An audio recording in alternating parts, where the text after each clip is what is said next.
पावसाळी अधिवेशनात जनसुरक्षा विधेयक मांडलं जाणार. संयुक्त समितीच्या अंतिम बैठकीत निर्णय. 13,000 सूचनांनी राज्याचं जनसुरक्षा विधेयक तयार.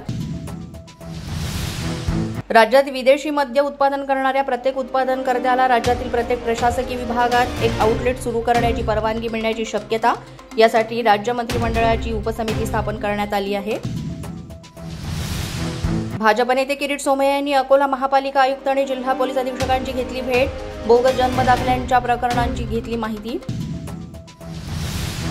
11वी प्रवेशाची पहिली गुणवत्ता यादी पुन्हा लांबणीवर. 30 जून रोजी यादी जाहीर होणार असल्याची शिक्षण संचालनालयाची माहिती. 12,71,000 विद्यार्थी प्रतीक्षेत.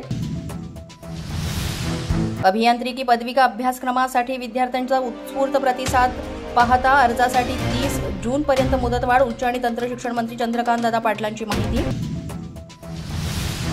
वर्ध्यातील सावंगीमध्ये आरोग्य सुविधांसाठी मेघे आणि अदानी समूह एकत्र. मेघे आणि अदानी समूहात सामंजस्य करार.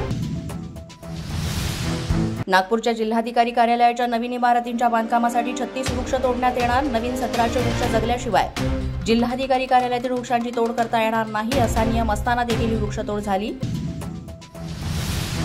कराडच्या विजय दिवस चौक परिसरातील 60 वर्ष जुनं झाड तोडण्याचा अज्ञात व्यक्तीने प्रयत्न केला. घटनेच्या निषेधार्थ मनसेचं आंदोलन. बीडच्या नारायणगडाच्या उत्तराधिकारी पदावरून वाद उफाळलाय. संभाजी महाराजांना पंचक्रोशीतील ग्रामस्थांचा विरोध.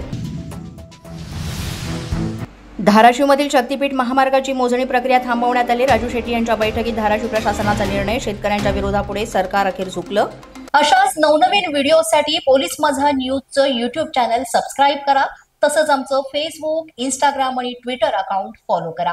अधिक माहितीसाठी आमच्या www.polismazhanews.com या वेबसाईटला भेट द्या. पाहत रहा पोलीस माझा न्यूज.